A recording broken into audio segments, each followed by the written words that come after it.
Hey everybody, we are live. I am just a couple of minutes early, but I am starting now so that I can check to make sure all the technical things are working, like the link and all that. So I'm going to check that here on Facebook.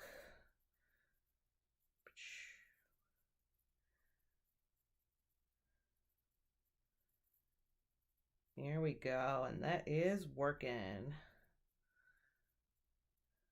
Perfect. All right. And it looks like we already have a couple of people who are watching. There we go. Feel free to chat in the chat because I'm going to have it on my phone as well so that I can read the chat. Oh, hello, Crystal. How are you? So today we're going to be painting. I'm going to wait for a couple more people to join us because I know for sure that my sister is going to be joining us and her kiddos. And so let's see if a couple of people join us. Today we are going to be talking about a couple techniques in painting. We're not just going to be painting. So that's why I had such specific materials and everything for today's painting. We're going to be talking about brush strokes and how that can affect the final painting. And thanks, Crystal. I love the purple. I've decided purple's my favorite. I've had every hair color under the sun, and purple is definitely my favorite. I tend to close my eyes a lot when I am talking to a computer screen, so I apologize about that. But, Crystal, how is the sound and video and everything coming through? You tell me. So, let's see, what else can we chat about? If you guys have any questions throughout the live stream, please comment, chat in the chat. If you're watching this from the future, feel free to put it in the comments, ask any questions. I will always get back to you guys. Oh, hello. Pizza Mario Maker 2. Oh, yes, using Chase's iPhone. Excellent. And Claire's here too. Hi. So cool. So my family is watching. I know my aunt was going to be trying to get on. She was working with the YouTubes. Good. Thank you, Crystal. All right. So some of us are here already.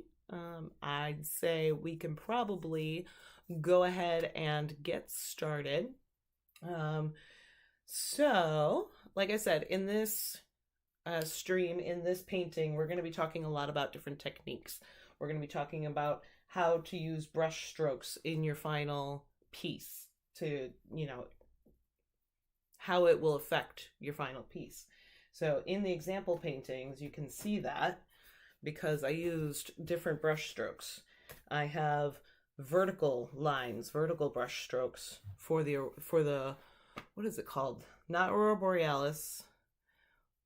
It's the one in the south. I think it's Aurora Saturnalis, maybe. I'm not sure, but it's the one in Antarctica.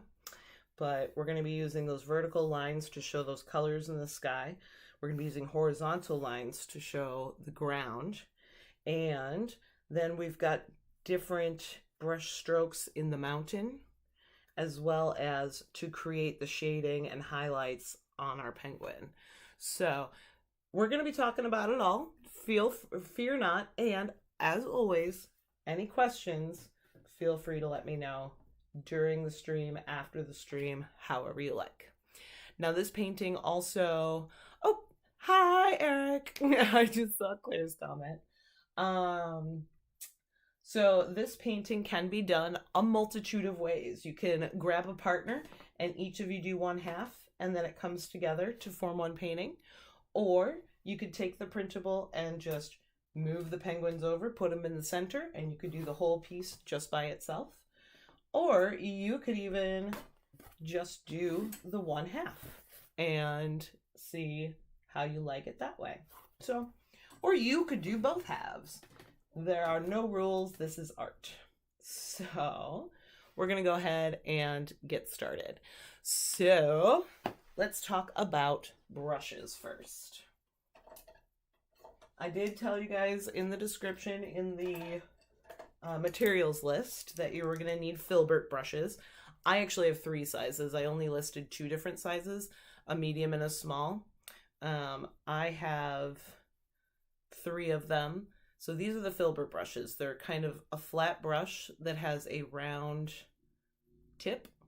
So we're going to be using this one for much of the painting. This is my favorite type of brush. I use them all the time in many of my paintings. The other types of brushes I had you guys get were round brushes. Both of these are round brushes. This one is a little rounder. This one has kind of a point tip. I use both of these a lot also. These are 2 of my favorites. But these are round brushes, so we'll be using those as well. And then I had you guys make sure you had a tiny brush, a liner or a spotter. So with these, this one is the liner. It's got a little bit longer of a bristle, and this is the spotter.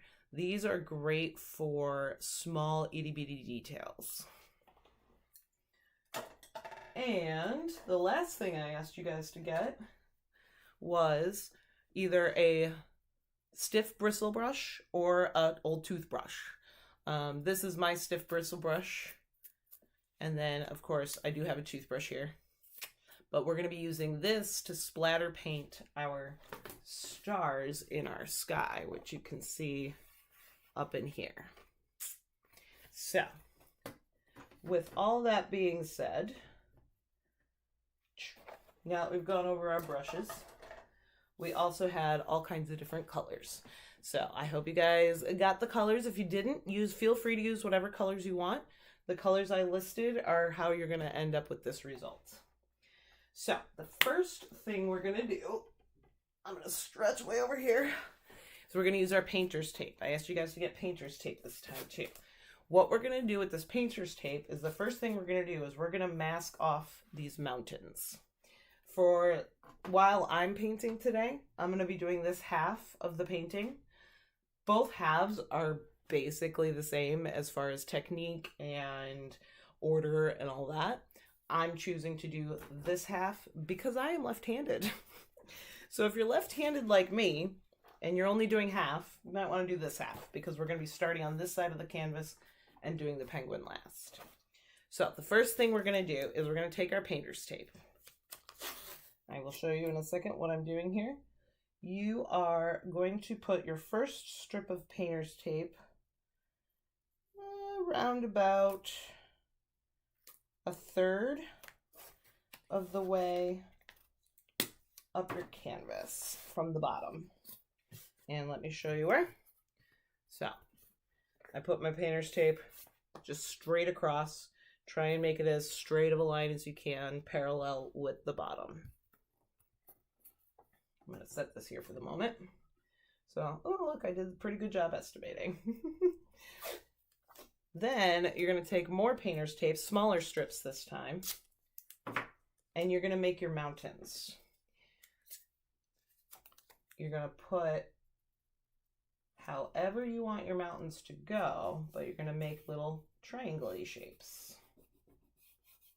And I recommend using your finger and kind of going down. Also, if you haven't, or you should have also gotten the printable. If you didn't, if you're watching this from the future and you want it, feel free to send me a message on Facebook or Instagram. Both of those, how to find me, are listed below in the description. But I can email the printable to you at any time.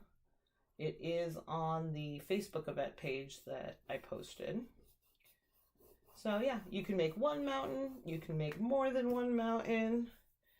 I think for my mountain, I'm going to add one more little slice over here, just so I have a bit of a taller mountain going on the side.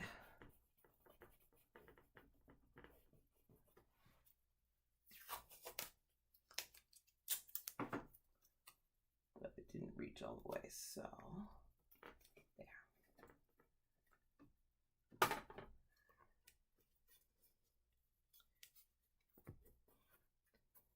You can freehand your mountains. That is totally okay too. However, I just find in my work that this just helps me make straighter lines. So that is how we're going to start. And the first part of the painting we're going to do is going to be the sky. We're going to start with the sky. So to start with the sky, the first color we're going to use is fluorescent green. I'm going to put a little bit here on my palette. And I am going to use my medium, my larger filbert brush. We're going to put some paint on the brush, load it up, and starting at your tape, you're just going to make upward swipey motions. And this is what I was talking about. We're going to be talking about brush strokes a lot. So with this upward brush stroke, what that's going to do for you is make it so that it kind of blends upward,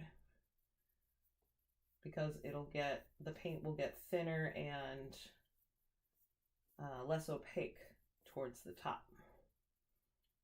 So we're just going to go just to the penguin. It's okay if you get a little bit into your penguin drawing, because he's going to be black, so he will cover any color. So you want to go just a little over your penguin line. And don't go all the way up your canvas. You'll see I'm just doing a little bit here. You can go fairly short, you can go a little taller, but you want just that first layer of the fluorescent green.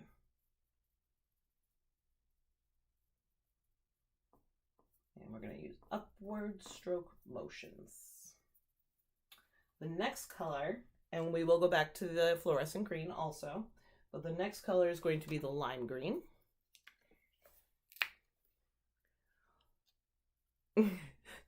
Okay, Claire's asking me to go a little slower, so I will.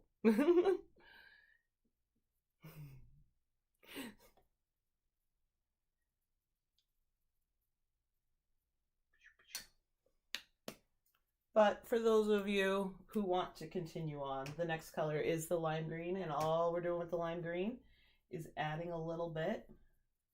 You're not going to go all the way to the tape this time. You're going to go just slightly above where you started with the fluorescent green, and you're going to go across.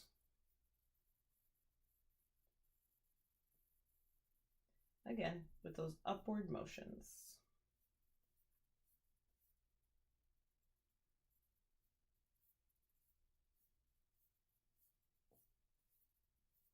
And it's okay to go over the lime green a bit, because we can always then go back in with your lime green and brighten it up. Brighten up, especially real close to the mountains. Make sure that gets nice and bright. So I'm going back in with my fluorescent green. I'm going back in with the fluorescent green at the top of the mountain. And again, doing upward strokes.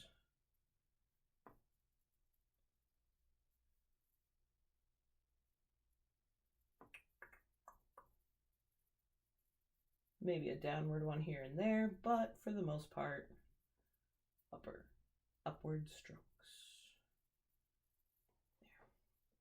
There. Now, notice I haven't rinsed my brush yet at all, because these are both greens and we kind of want them to blend together. I didn't rinse my brush at all, but now is when I'm going to rinse my brush. I'm going to give it a real good swirl in my water. And then I'm going to dry off my brush in my towel. You probably have paper towels. I have my paint towel that I use all the time.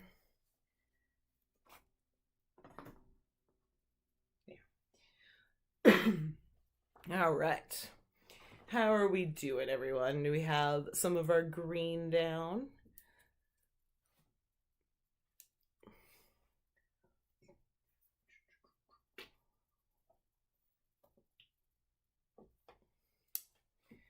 I actually can see the comments on my computer screen today because I'm sitting close enough to it.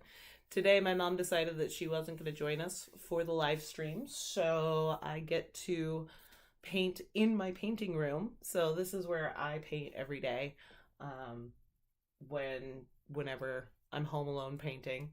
So you guys get a little peek into my art room. So... Oh, I'm not supposed to use my jeans for that. Why not? I can use my jeans for that if I want. It won't wash out of my clothes, but if I don't care about my clothes or if I don't... Obviously, I use my apron to wipe my brushes all the time, so... All right. So the next color that we're going to go to, we're actually going to let our greens dry a little bit. Just a little bit, because we don't want it mixing too much with the pinks. So the next color we're going to go to is we're going to grab our deep violet. Oh, hey, Terry. How's it going? Glad you came. So our deep violet is our next one. And our deep violet is going to go up here at the top of our canvas. I get these dry paint things on my paints all the time. I have kind of a collection going of them. But we're going to put quite a bit of deep violet on the paper, on the palette. And again, I've rinsed off my brush. I've dried it on my towel. And we're going to load it up nice and good. You're going to bring the brush strokes down from the top. You're going to go in downward strokes. And you don't want to come all the way down to the green. You want to leave a lot of white space in between the deep violet and the green. But you are going to put it all the way across the top. Downward strokes this time.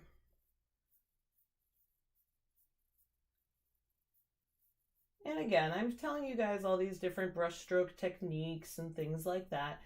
If you're not feeling it, and you want to do it a different way, remember, this is your art.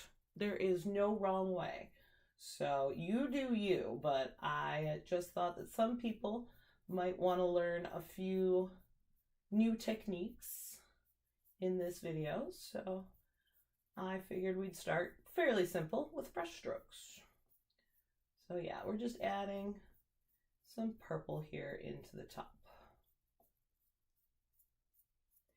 Now, another technique that we're going to kind of talk about a little bit today is letting paint colors mix on the canvas. We've already done that a little bit with the greens.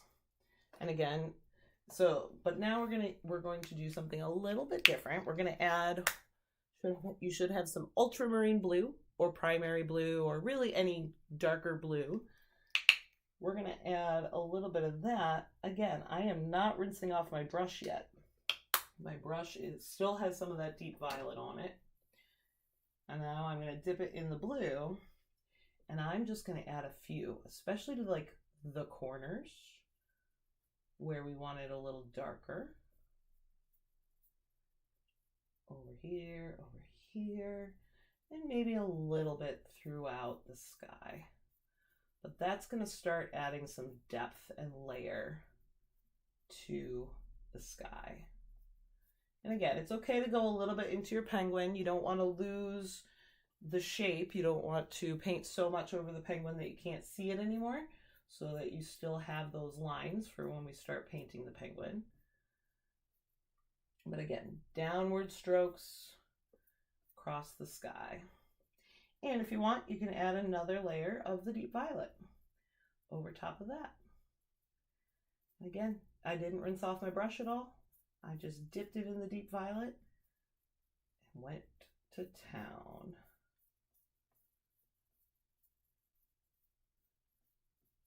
There. So that's a good start to the top of our sky.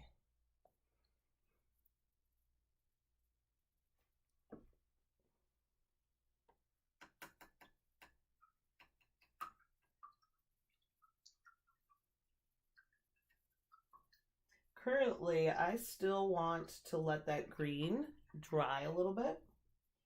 So we're going to move on now to the ground. Okay, we have our ground areas.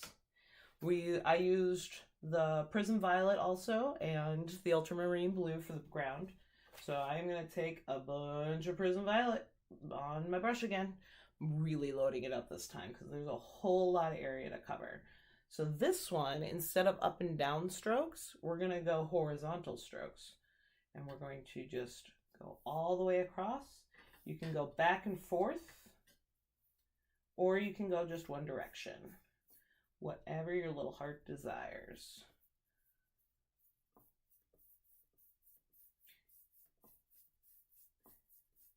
And some of my strokes are not perfectly straight across. That's totally fine. They can be a little curvy because this is supposed to kind of look like an icy, snowy landscape. So we want it to have a little bit of shape to it. So I am adding Ultramarine Blue close to the painter's tape. And then just kind of blending it downwards a little bit from the top without dipping my brush back in. Just kind of spreading out that color.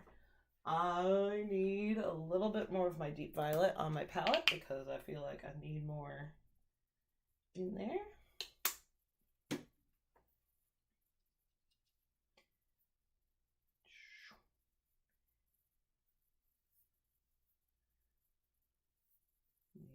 Go. Add some more of that all over.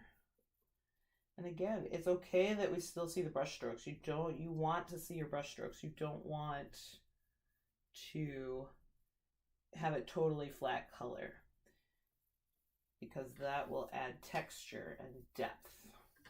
I'm going all the way to the bottom with the Prism Violet. There we go.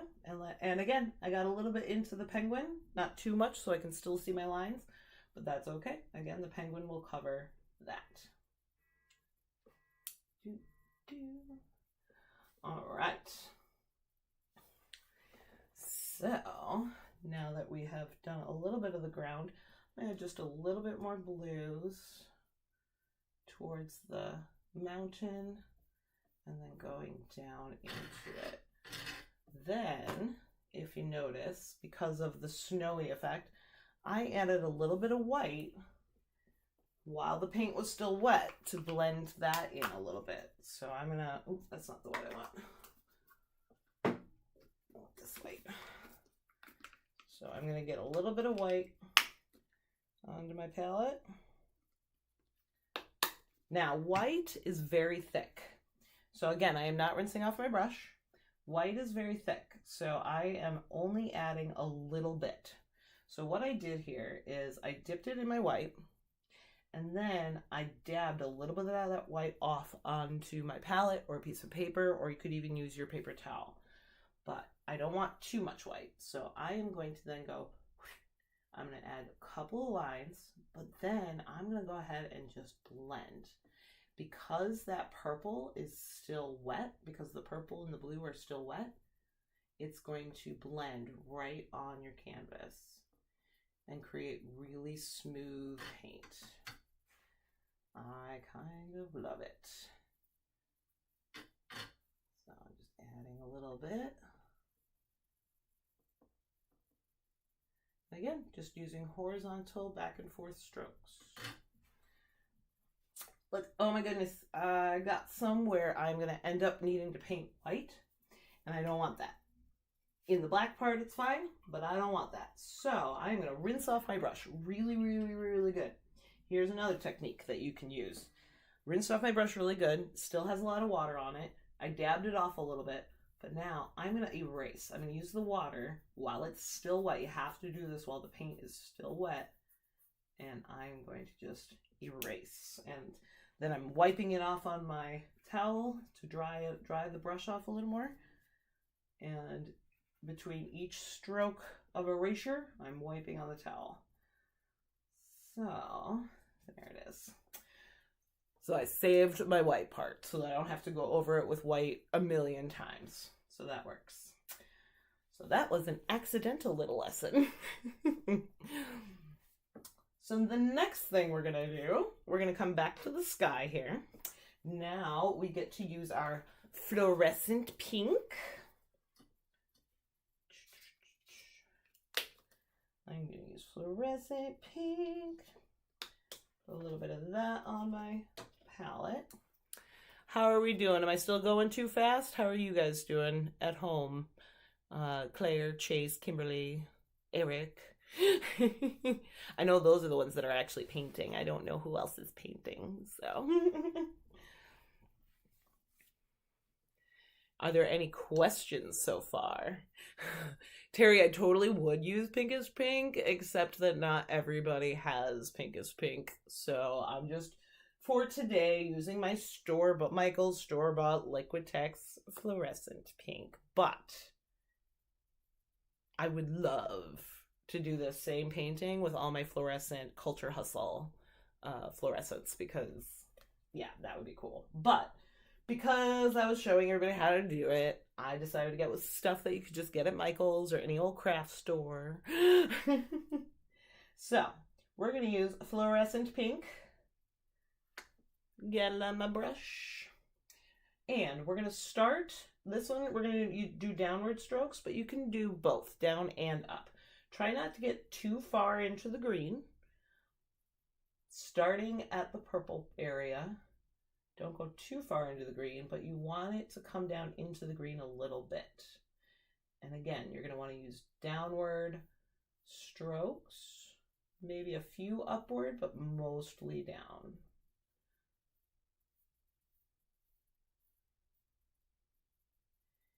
We're going to bring that down. You don't want to have a white line between your pink and green, but you don't want to go too far into the green either. I'm going to start going up just so that it blends more into the purple. I'm going to do kind of a both, but make sure these strokes are vertical so that we keep that Southern Lights look.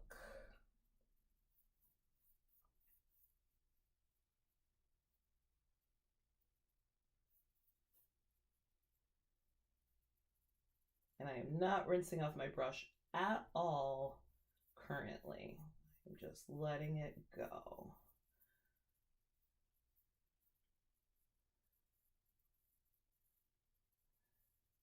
And up behind the penguin head. Downward, upward strokes.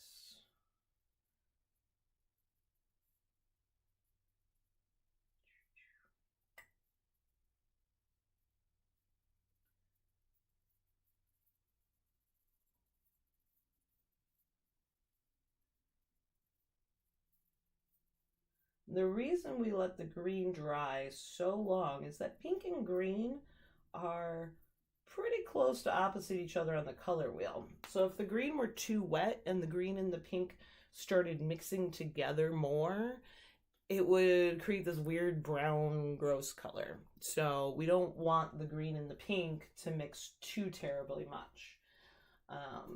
The next color I'm going to go with medium magenta. Again, I'm not rinsing my brush in between.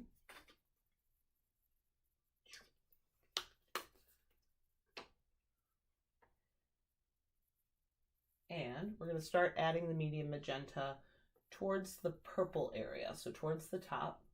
Again, it can come down. You're going to want to go up and down, but it comes down into the fluorescent pink, but this will just help transition from that fluorescent pink all the way up into the purple.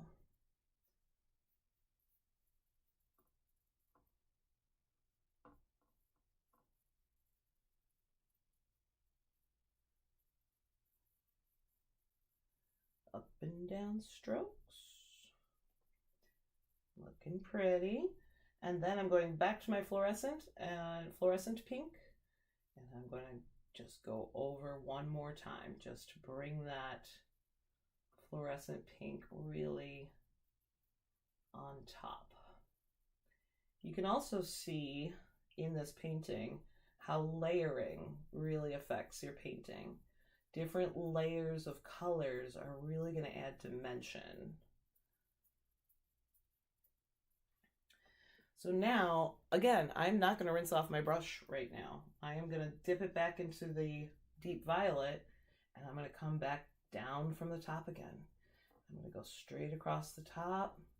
Not perfectly straight. I'm going to let that blend with the different pinks to really get these textures and colors mixing together in a beautiful way. I need more.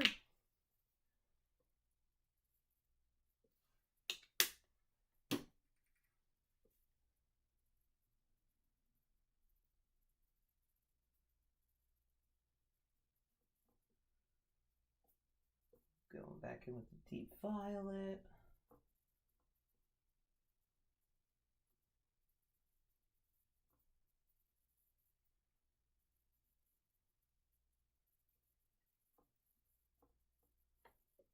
And I'm going to go back in with a little more blue just at the top.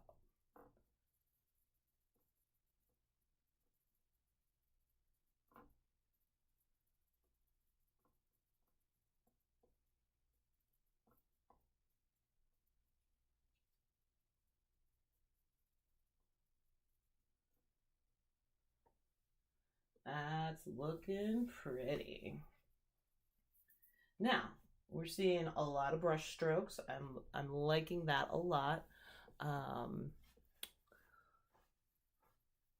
Let's see.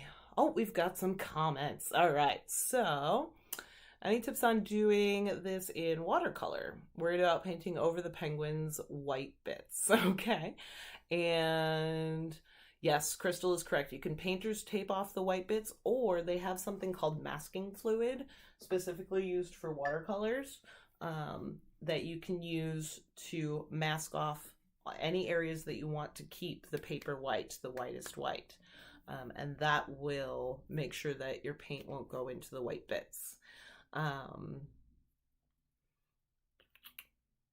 Yes, Crystal also has a great tip for with the salt for watercolor, to do that while it's still wet. The other thing you can do too, after your watercolor is totally dry, any other small detail-y areas that you want to add white to, get a white gel pen or white gouache. White gouache will also, with a really thin paintbrush, will also go over watercolors brilliantly. But you gotta let your watercolor totally dry before you use your gouache. All right, so we have the sky started. We have the ground started. Now, with the sky, we're going to do one more thing. We're going to take our smallest filbert that we have. So I told you to get two different filberts, a medium and a small. So here's my small one. And we're going to take some of this white. Again, you are going to dab some white on there, but then dab it off. I don't want too much white. So I dabbed it off a little bit. And I am just going to, and I'm going to take the brush and I'm going to go on the canvas like this.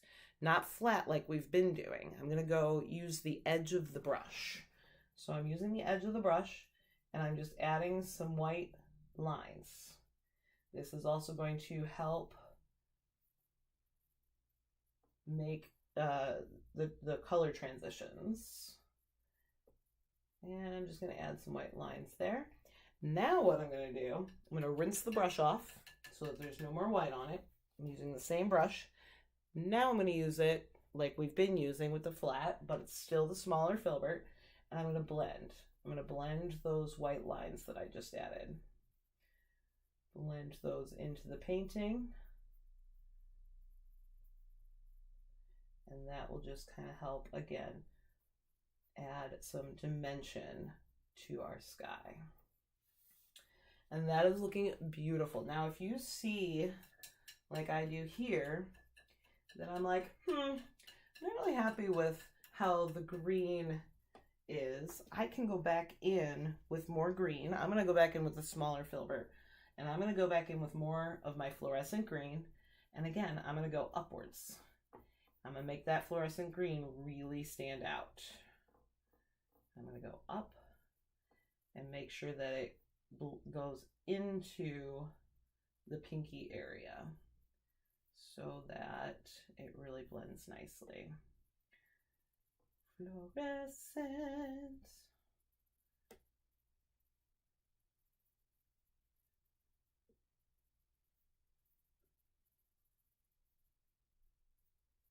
And a touch of lime green just towards the top of the fluorescent, again, for transition reasons.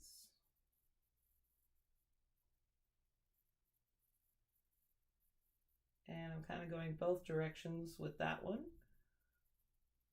And there it is.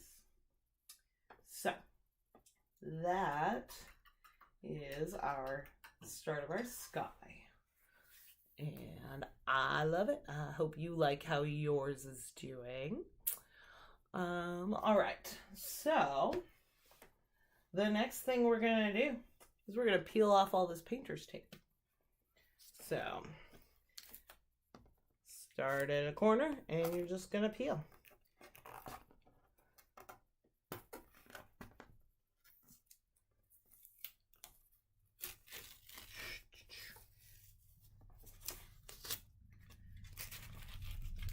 Now, since we have the painter's tape on there, we have this beautiful line where we can build our mountains.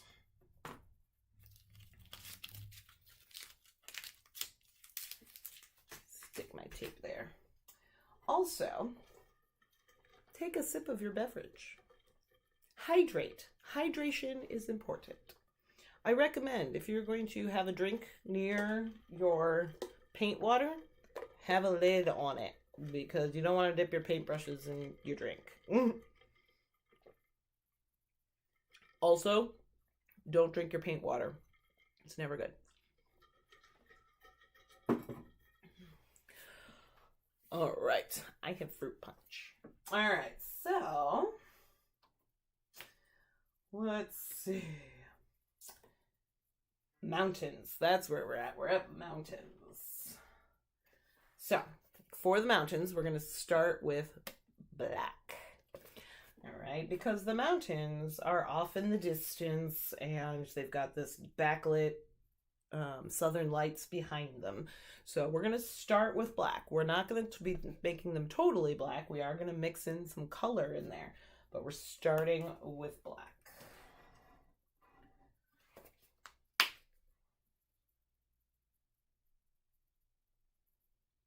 Go. Now, for your mountains, you can use your filbert brush.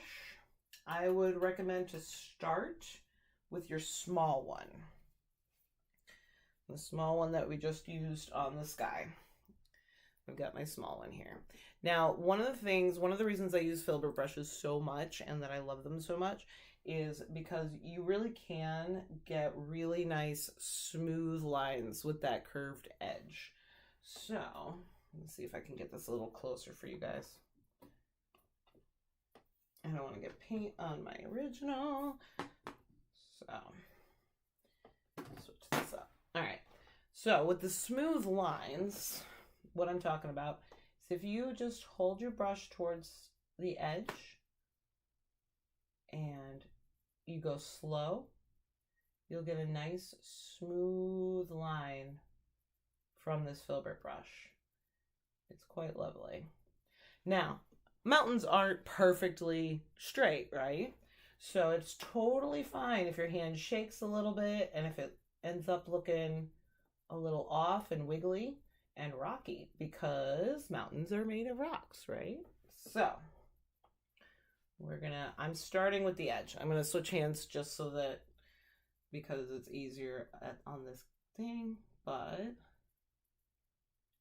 I'm making my mountain line here, making sure you're touching that green, but not going too far into it. There we go. That's the top line of that mountain.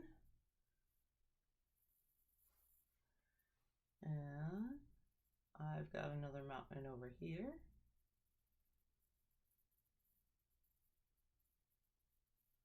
go.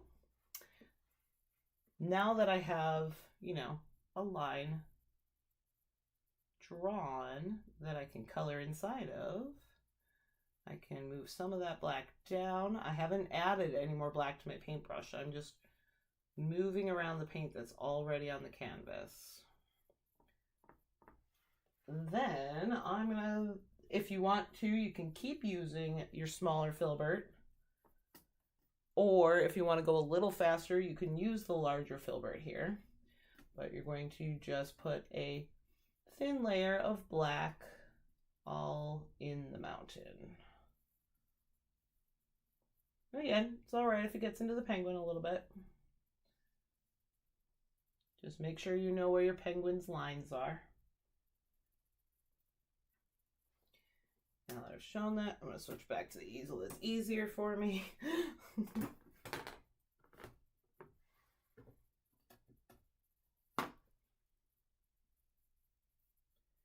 Filling in my mountain. And you're going to want to go down that bottom edge of our horizon line where we started our purple and blue ground. Again, it's okay if it goes a little bit over it because we're going to end up blending this line in a little bit so that it's not a straight transition. And these brush strokes you can make any which way you want, because we are going to make it look like mountains. All right. My mountain is filled in with the black. So now what I'm going to do, I'm going to start adding things like color and highlight. So I'm going to start with some white. I'm not rinsing off my brush yet. Not rinsing it off yet. I'm going to take a little bit of white. I'm taking it from the edge of my white so that I don't mess up too much of my white. So I've got some white mixed with the black, and I'm just going to start. You can dab, or you can make little X marks, but any which way you go, just start adding some lightness to your mountain, particularly towards the top or where light might be hitting your mountain. So maybe towards the top, and you're going to want to add just a little bit in the front, but you don't want that white to be too terribly white because, again, it's a little bit of a silhouette. You just want a few highlights and accents. So we're going to blend it in so it's going to be more like a gray color. But, again, you want some of that black to show through. You don't want it to be a perfectly solid gray color. All right. Now again, without rinsing off my brush, I'm going back in with some purple, and I'm going to start adding the purple into the mountain. And with that purple, we can start blending to the ground. Now, when you get near the ground, you're going to want that back and forth horizontal stroke. And then in the mountain area is the dabbing.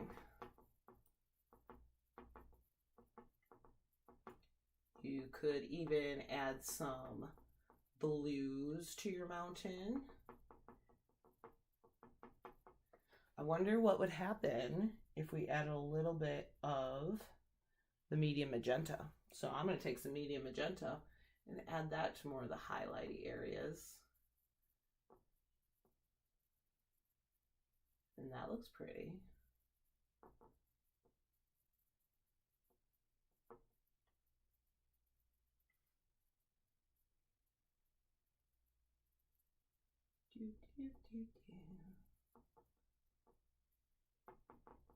And again, I am dabbing. I am embracing these brush strokes.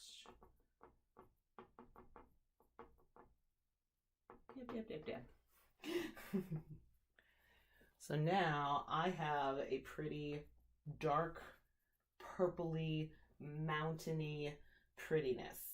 And I love it. And I'm going to add just a little bit more darkness down here. Maybe where the shadow of the mountain might be. You can blend in a little bit more of that deep violet to really blend it. And then again, you can add back in some of that white to add the snow.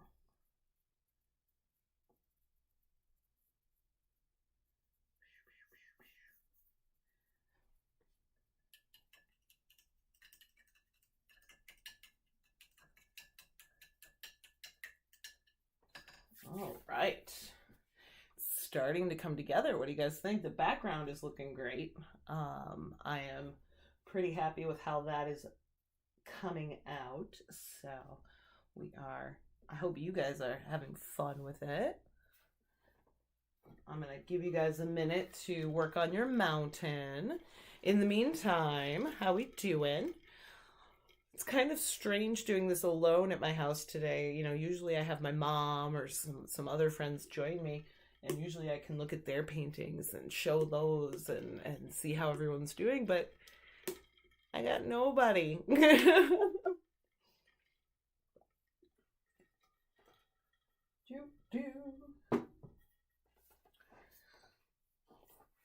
So I am going to be looking very much forward to seeing any paintings that you all do. If you would send them to me on Facebook, that would be amazing. Or text them to me if you have my personal number, but you can send them to my Facebook page in a message, and with your permission, I will post them to my live paint album because I love to show off all y'all's work. Everybody always does such a fun job.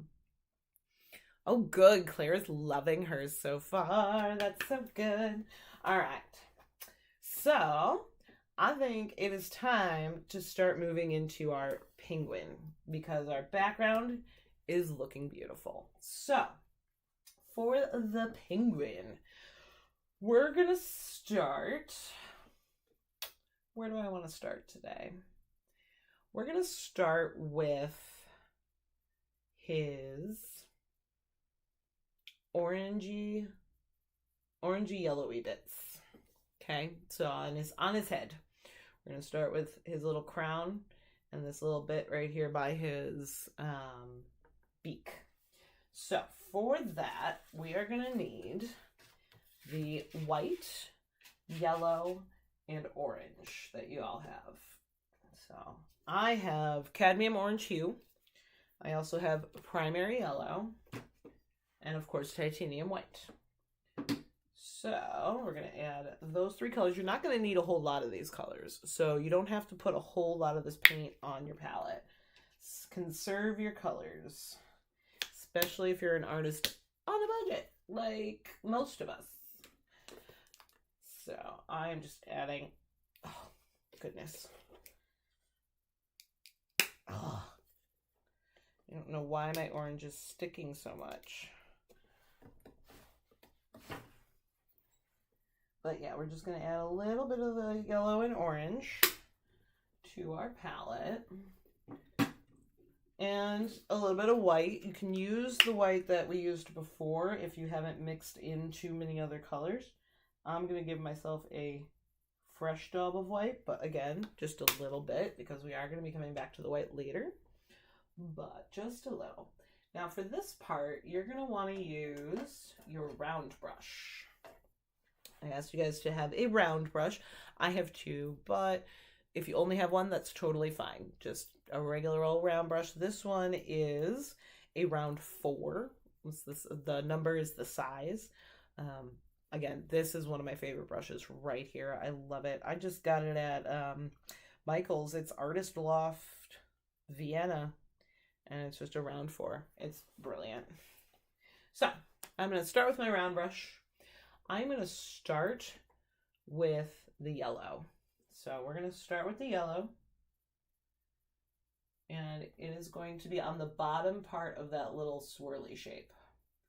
And we're just going to add a line of that yellow on that bottom part of the swirly shape on his head. Just a line. And you want it to be fairly thin. Okay.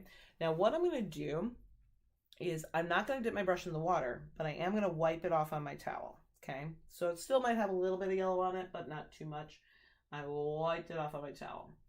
Next, I'm going to grab some orange on my brush, and I'm going to bring that on the top of that little swirly crown piece. and bring it down to meet at the point. Okay, now I'm gonna again wipe my brush off. There should be enough paint on the canvas now to just mix them together and spread it around the area so that they mix together.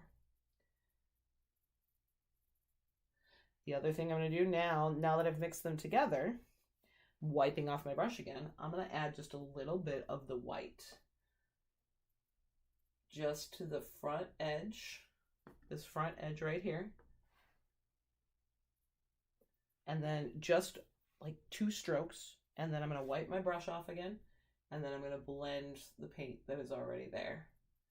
I'm just going to blend it right in throughout that crown piece.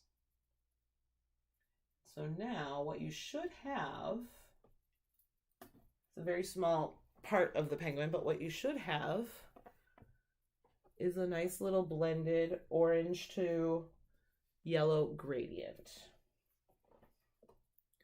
Now we're going to do something very similar for this part of the beak.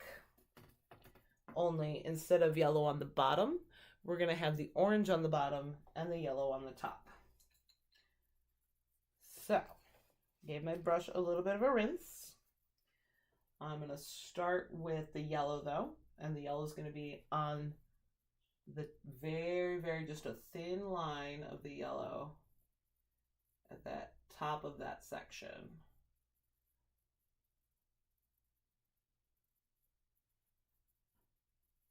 Then wipe off the brush, add the orange, bring the orange in at the bottom. Again, a very light touch. Wipe off the brush. Then you're going to take your white. Now, the white will come all the way down into the beak. So you can go ahead and do the whole beak right now. We are going to be adding other colors into the beak, but you can start at the bottom with the white and then just blend it up into that yellowy orange.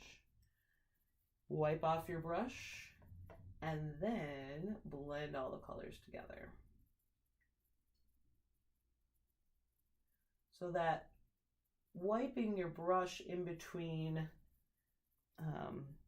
what it does is it removes some of the paint so that you're not adding more paint on top, and it just lets the brush do the blending of the colors for you. I'm going to add just a little more white to give our beak a base. There. So now that we have that done,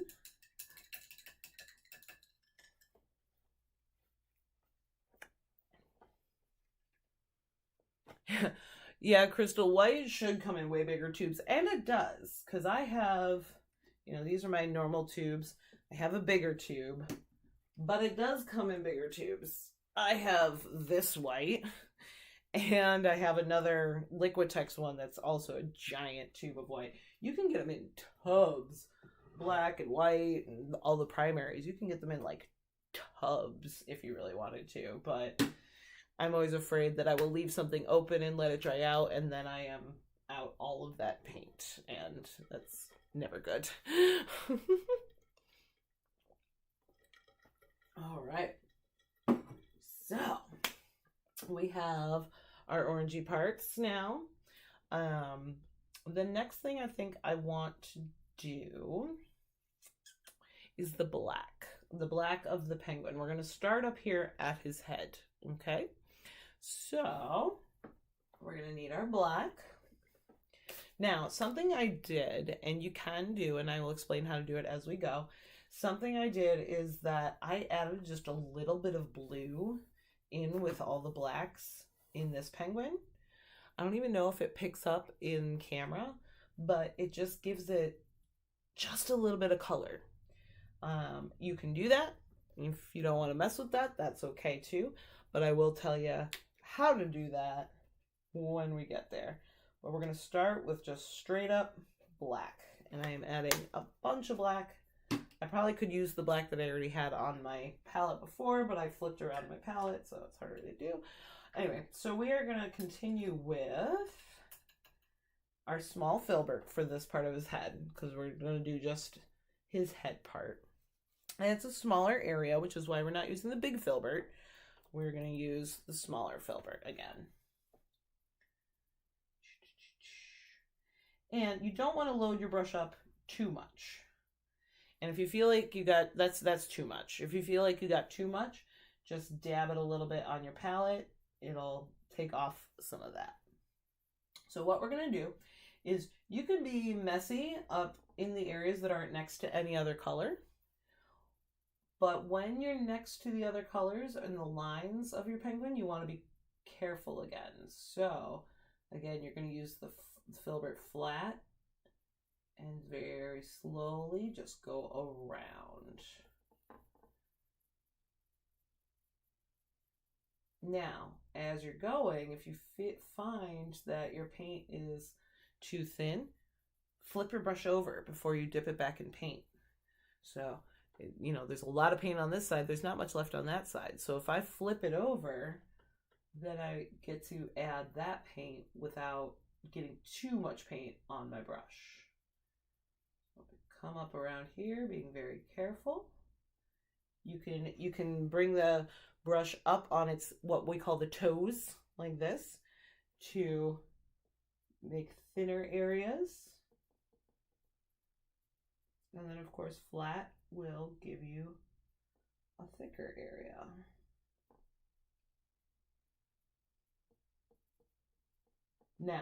Now when we're getting into some of these small little tight areas, sometimes it's better to switch to the round brush because it will get a little pointier for you. So I'm going to switch to my round brush and I'm going to basically just color in the lines of his head.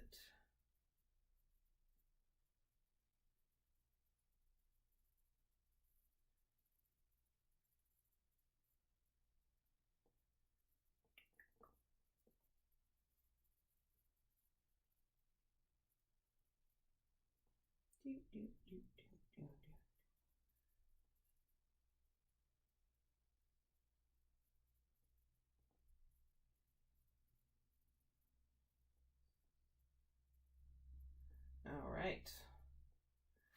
We have his head happening. Easy peasy, that's just solid black right there. But we will be adding more dimension to that in a bit. If you do want your penguin to have kind of a blue tone to him, you can, at this point, add just a little blue.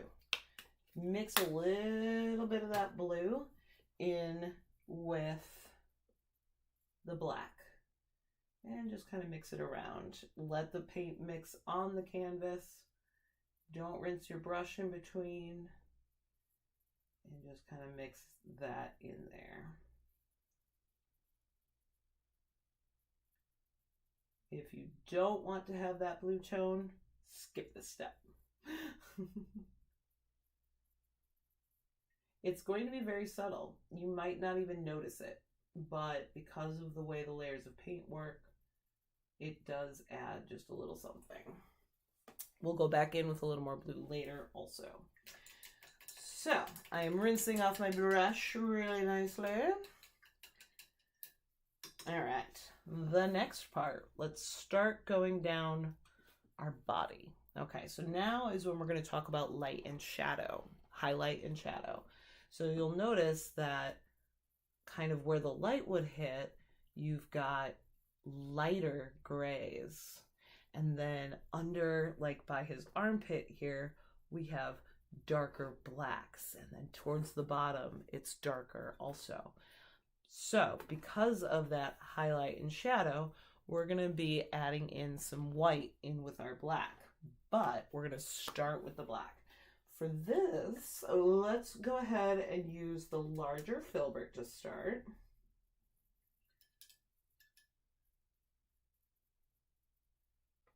Let's see, what did Claire say?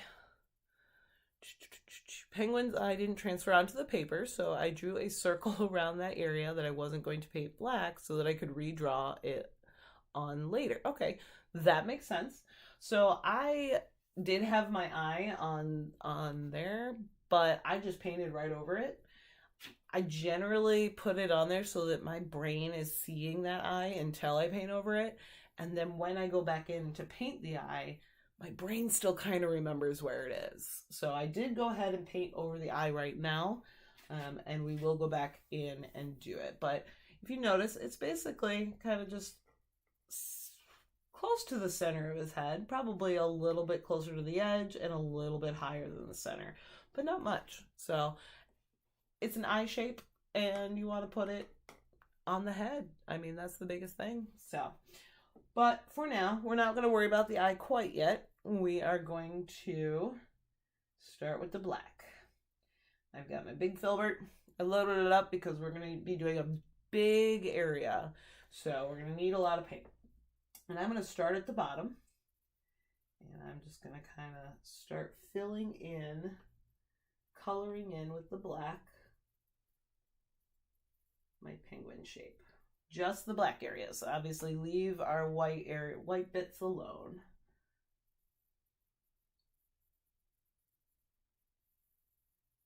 Penguins are so cool. I chose to do this painting because I wanted to do something like with a heart for Valentine's Day, but also just something kind of sweet, like penguins mate for life, or at least that's the rumor. And I thought that was a very cute idea for Valentine's Day also. Penguins are also just super cute. Vince and I went to SeaWorld yesterday. So we got to see some penguins and they were adorable. I almost bought a stuffed animal penguin just to have in the corner for this live stream, but I didn't. I should have, but no, I like penguins. I think they're adorable. I'm a big fan of most animals, but I just thought these penguins would be super cute today.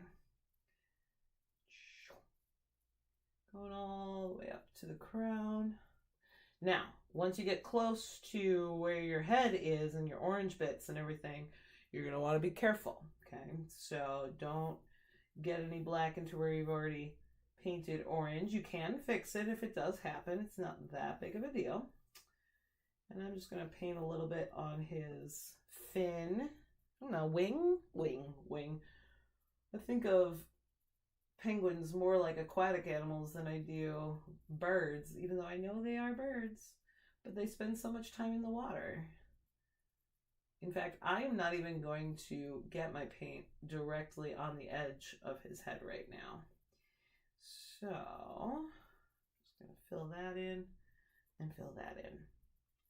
Now, what I'm going to do, I'm going to take some of that white, not rinsing my brush, just grab a bunch of white, and I'm going to start putting that in the areas where I'm going to want my highlight.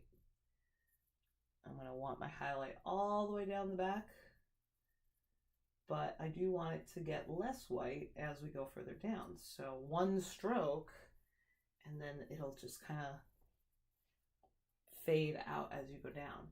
Now, again, with some more white on my brush, now is when I'm going to get real careful.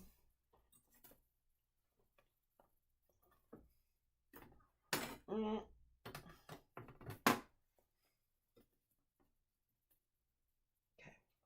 I'm going to get real careful and I'm going to go around the head. Now, I want this to have some contrast, which is why I loaded up some white onto the brush. You can use a smaller brush for this part if you're smart, unlike me, because that will really be a lot easier. And I'm going to use my other hand because of my angle. You can flip your canvas around if you want. Always make sure you pay attention to your angles, just whatever is easiest for you. And I am just I'm not loading any more paint onto the brush. I'm not rinsing the brush. I'm just making it blend right on the canvas. And I'm going slow. There we go. I also want some highlight here on the wing. So I'm just going to, I'm not adding any more paint. I'm just going to add some of that light gray there so I know where that's at. I'm also going to add some light gray to the top of the wing. Now is when I'm going to be smart, switching brushes. I'm going to go to my smaller filbert.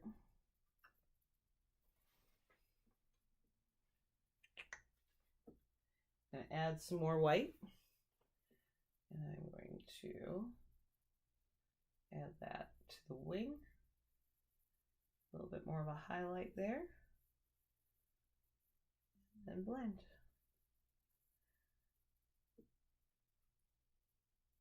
Now sometimes, and this happens to me a lot, sometimes I find that I have gone too far and I made it too gray, and I don't like that. So you can always go back in and add more black to darken it back up. So I'm adding more black there, darkening back up part of this wing. And towards the bottom, I feel like that's too light there, so I'm going to add more black down there and darken that up some. And again, with some broad strokes, you're going to be blending as well as letting the strokes be there. You want to see your brush strokes in this painting. And I want it a little darker, close to the white. So I'm adding a little more black there. And then I'll blend it out. Blendy blend.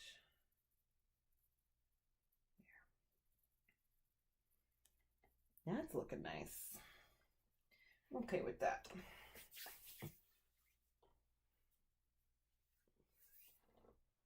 I'm going to move this back over because it looks like it's kind of shiny there, but that seems to be better. Yeah, okay.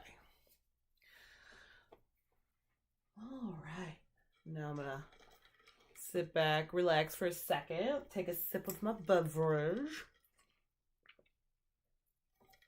Fruit punch.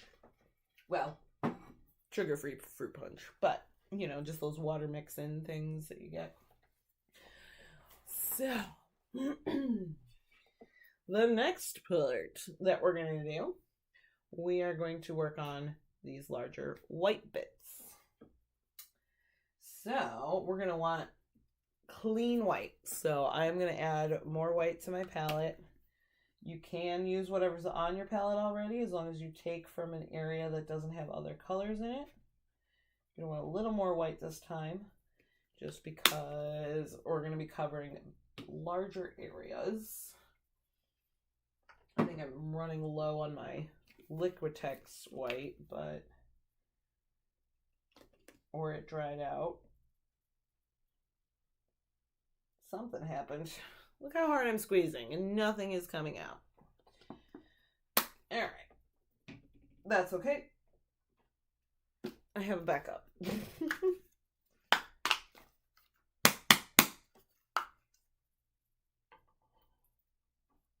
There. Now, both of these are titanium white. I made sure that I had the same color of white because that does make a difference sometimes. All right, so I'm going to be smart this time. I'm giving my small filbert a really good rinse. Make sure that there's no other colors on that brush. And I'm going to give it a wipe on my towel. All right. Yep, okay. No other colors. And I'm going to load it up with white. And we're just going to fill in these white areas. I'm going to start in the middle where I can be real sloppy, and then I'm going to be very careful towards the edges.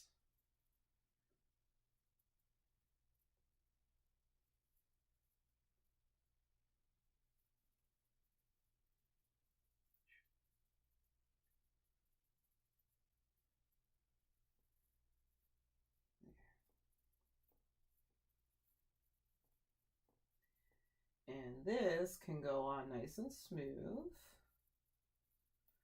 We haven't gotten to any of the shading yet, because we will be shading a little bit with the white.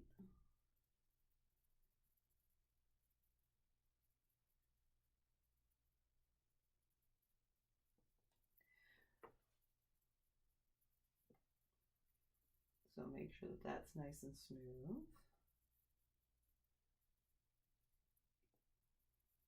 Here we go. Now notice I added a little more highlight on the black part. So I had black on my brush, and I don't want that to get into my other white area. So I'm giving my brush another good rinse. And then I'm going to blend these highlight areas that I added. Blend it all in. And then I'm going to rinse again, because again, I have black on the paintbrush and I don't want that for my white areas.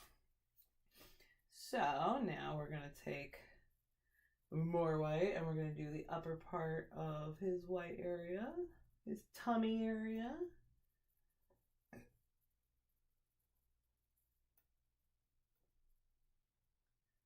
I suppose it could be a girl penguin. I don't really know. I don't know how you tell the difference between boy penguins and girl penguins anyway. So most of the time I call animals he, because I like boy kitties better than girl kitties. So just in my experience, my boy kitty pets have always been much more friendly. So I'm partial. All right, so again, around his beak area, be very, very careful, because you already did all that work with the orange and yellow. You don't want to have to redo that, which you could. If you end up getting, white over it or something, you could redo it. Would not be the end of the world.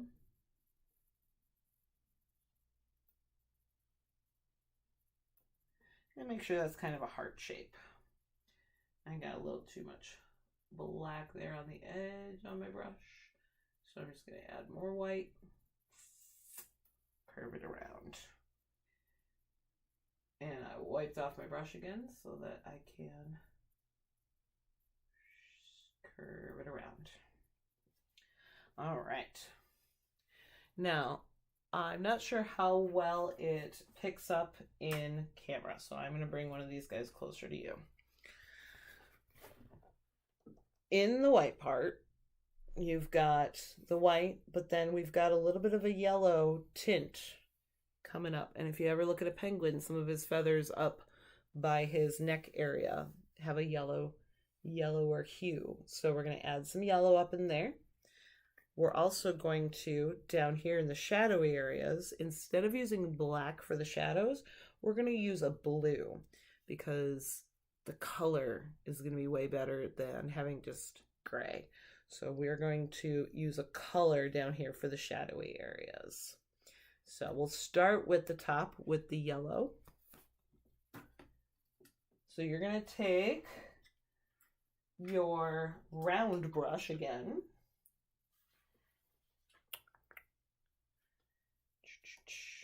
Round brush. And you're going to grab just a little bit of yellow, not too much. And you're going to start putting that in this yellow area, or in the white area here towards his neck. You're going to add just a bit.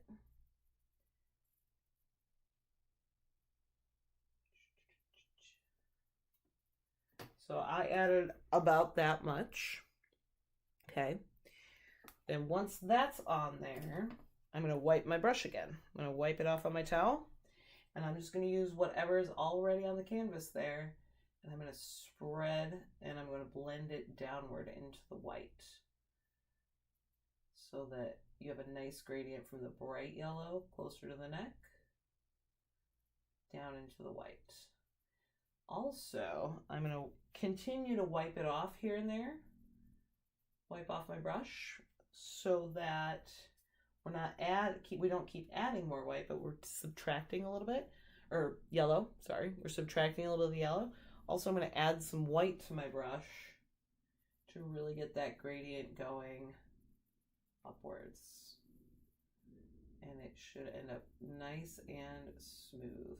You can drag the yellow down his arm just a little bit and under the beak.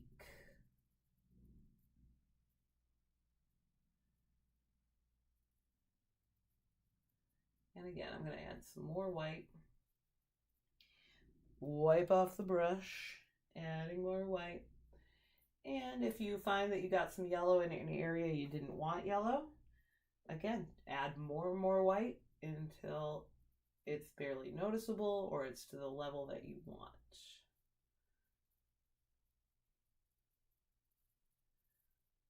But make sure that it stays nice and smooth.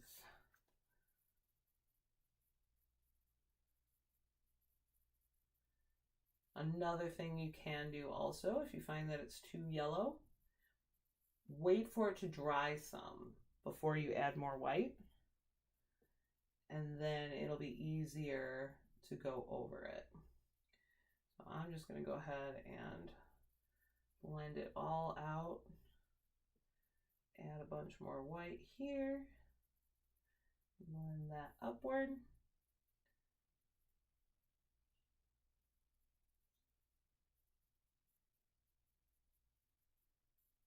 There we go. And again, careful of your beak. You don't want to have to redo that.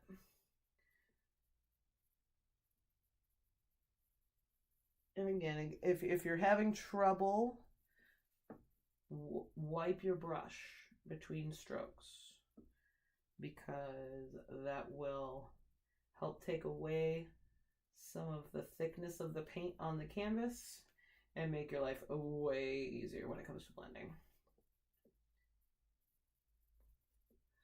There we go. I'm happy with that.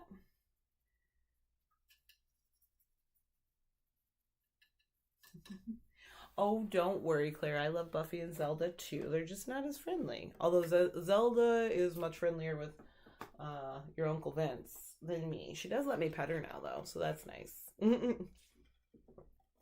But Claire, you should know, Buffy never lets anybody pet her. All right, so now we're going to go down into the bottom part. And we're going to do basically the same thing with the blue. Now, with the blue is a very overpowering color. So with the yellow, we could get quite a bit on our paintbrush. With the blue, I have the most minuscule amount. I don't even know if you can see that in camera, but it is a teeny tiny amount on my round brush. And I'm going to start by adding it just here in like the corner of his armpit area, I guess. And I'm just going to add a little bit like that. Notice how blue that is, but we don't want it that blue. Again, without rinsing off my brush, I'm going to give it a good wipe, but I'm going to grab the white, and now I'm going to take that blue and spread it as my shadow. You just want to spread it where you want your shadows. You want your shadow underneath his wing. Add a little more white. You want it underneath the wing, and then again you can spread it downwards. Then you also want it maybe on the edge here, on the side, close to the black. And then they generally have little bellies. So I'm going to add just the teeniest, bittiest bit amount of blue again, right there. That's all I'm adding, that one little stroke. And I'm going to wipe off my brush and add the white. And then I'm going to spread, spread, spread, and blend that. And I am making my brush stroke the same shape that I want the shadow to be. So right now I'm making little quarter circle, little arcs with my brush to kind of show the belly. And that is it. It's a super subtle blue. I'm also going to, again, teeny bit amount, I'm going to add a little bit of a shadow underneath there, just at the very bottom of him. And I'm going to add some more white and blend that in.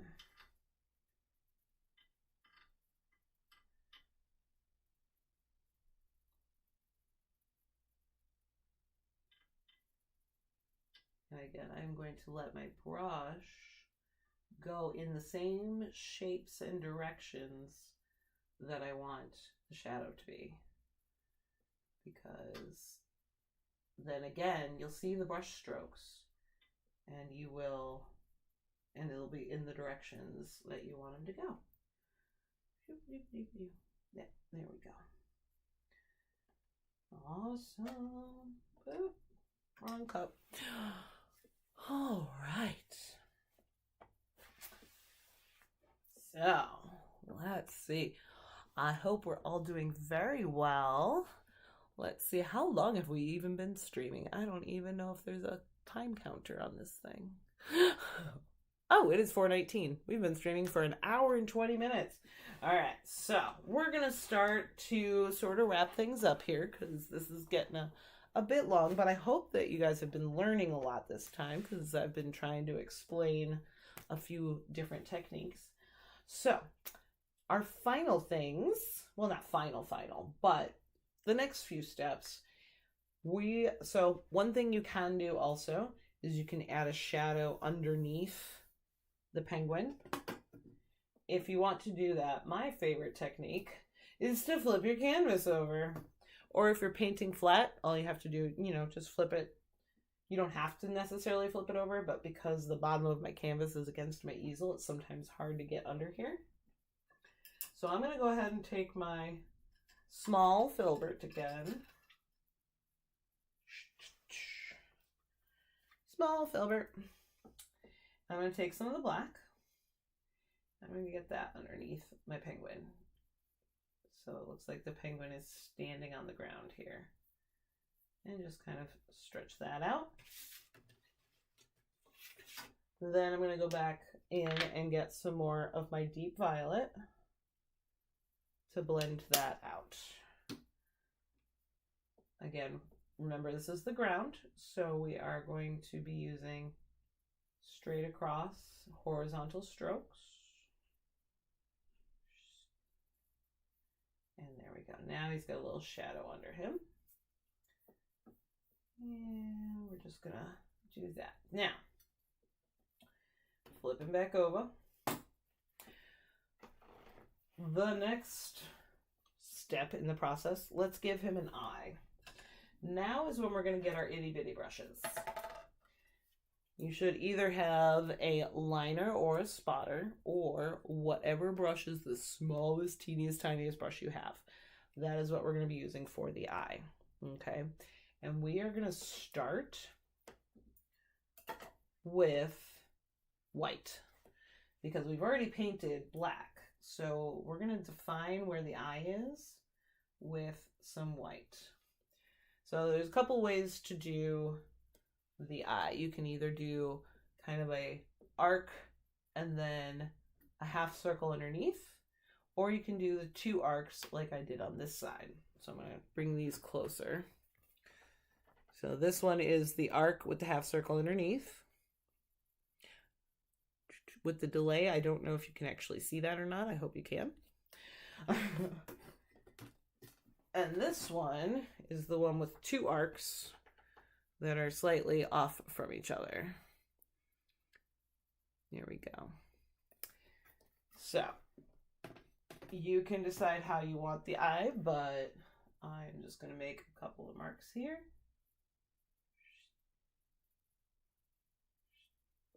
There we go. Just 2 little white marks with my teeny shiny brush. Now what I'm going to do is I'm going to take, without rinsing my brush or wiping it, I'm going to grab some black on the brush because now we're going to do the eyeball, and that is kind of a lighter gray. And I'm just going to do a circle, a tiny circle inside those 2 marks that I made. And I'm going to blend that. If you find that you can't tell that it's an eye, like it's too black against the black, add a little bit more white. And then blend that so it's a nice gray.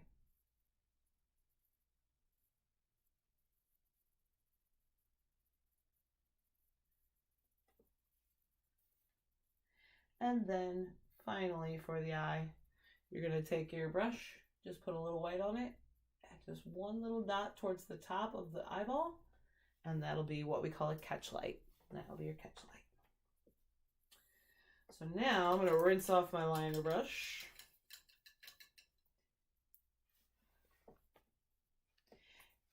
And we're going to start adding some of the details.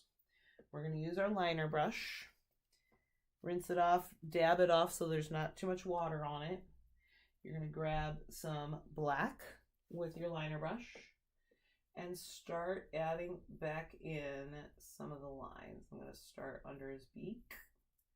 And you're going to want to go slow and be careful.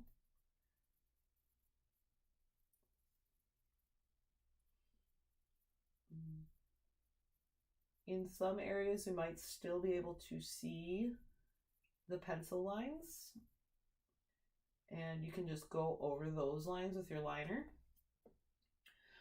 One trick that I would love to tell you about. So after I've put down the black, I look at it and say, that black line still looks just a little too thick to me, even though I'm using my teeniest, tiniest brush. I'm going to dip my brush in the water. I'm going to give it a little good dab. But I'm going to let some water stay on the brush. And then I'm going to take that and then just go over that line that I just made. And it will smooth it out just a little bit. It'll smooth it. It'll make it, it'll make it look thinner and smoother. So adding a little bit of water to it and going over it a few times will help. Almost like when we erased. But instead of just flat out erasing, we're just kind of smoothing.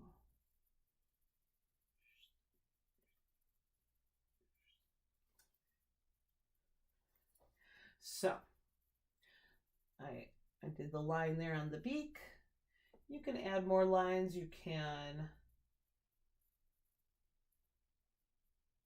also, the lighter the touch when you're painting, especially with these small brushes, the lighter you touch the canvas with it, the thinner the line's going to be. That's a pretty thick line because I really touched hard.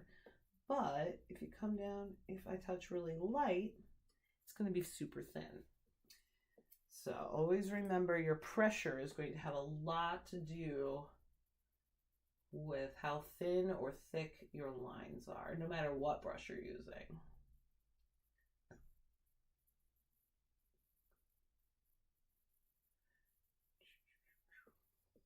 Okay.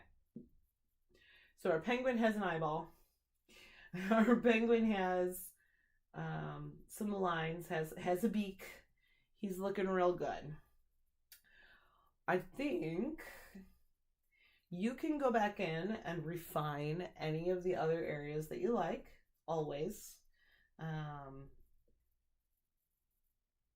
If you want to add more of a line here to separate his wing, you can do that. But you also can go in and do more on your sky. You can do whatever you like.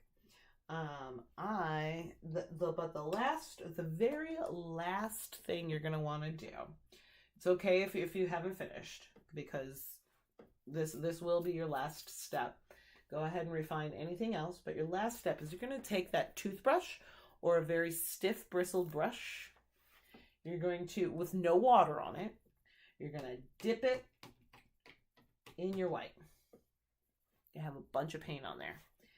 You dip it in your white, but then you're going to dab it on your palette twice, okay? Just to get some of the excess off.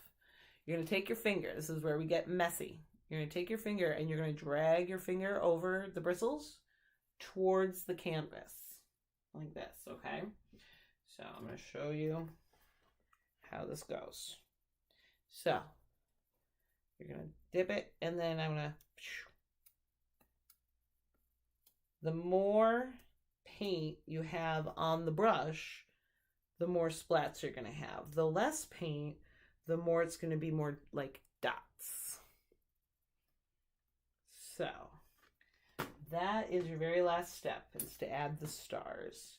Your other option for adding stars is to use the back of any brush, any paintbrush, and just stamp on white dots. For this particular painting, I really like the splatter effect because it makes it look more like the Milky Way.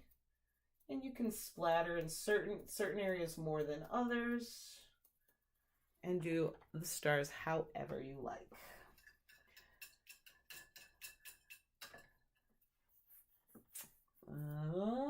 If you wanted to add the blue tones to your penguin, like I did on this one, you're going to, with your round brush or your filbert, you're going to mix a little bit of that blue in with the whole process.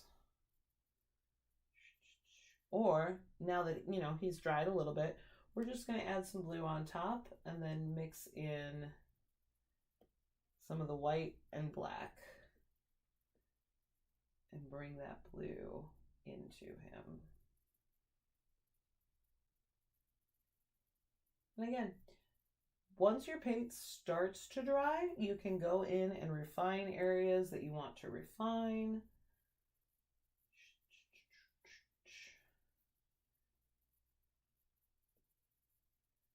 You can go back over the sky if you like to give it more color, or say if you want more thin lines, you can do what I said before. Remember about the toe being up on the brush's toes? You can go in and do some lines like this, up on the toes. You can really do a lot to make this painting your own. I am going to add just a little more fluorescent pink, because I feel like I've lost some of that. But I'm going to do it up on the toes of the brush.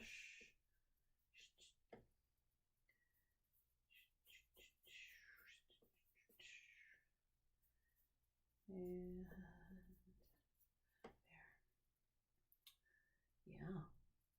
Yeah, I like it. All right, so I think I am pretty happy with my painting. Now would be a really great time for questions.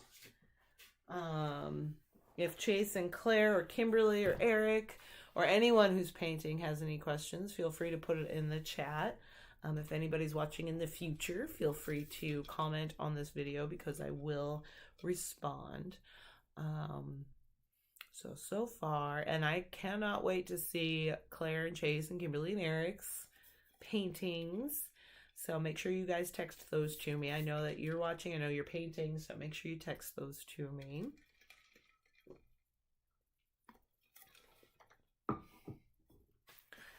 All right, let's see. Any questions?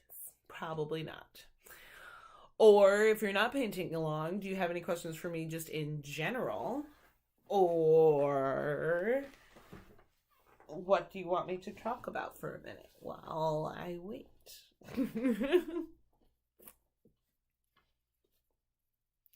But the delay is real, let me tell you.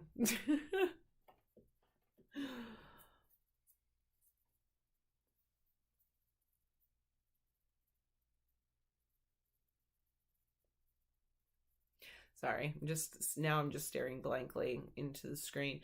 Let me also tell you, this technique, especially the vertical stripy paint strokes, I've used that in a lot of my work. My name is Peaches, which is my rainbow giraffe that I did. I used this technique also in my painting of Stitch that I did for my sister. Same technique. you know, just the downward strokes, the vertical strokes, and the blending of, it was more a horizontal blend, but it was the rainbow where I just kept adding paint. I rarely rinsed off my brush for that one. So it was a lot of the same techniques that we used in this painting. Let's see. Oh, Terry, you're very welcome. I hope people have fun with this. And Claire, how did I get so cool? Well, probably my mom. You're Mimi. It runs in the family. You're gonna be this cool too. You are this cool. Are you kidding? Please. You're way cooler than me. You know all the lingo the kids use. I don't know what's going on anymore because I'm old.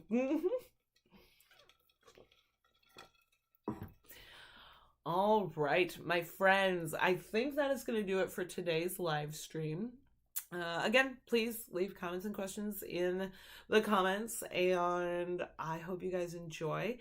Whether you're painting with me today or in the future, rewatching this video, please send it to me via Facebook, because I love to see these paintings that people work on. And then join us next month. I am going to be doing these once a month, so it'll be the first Sunday of next month of March, and I will be posting soon the example painting for that one.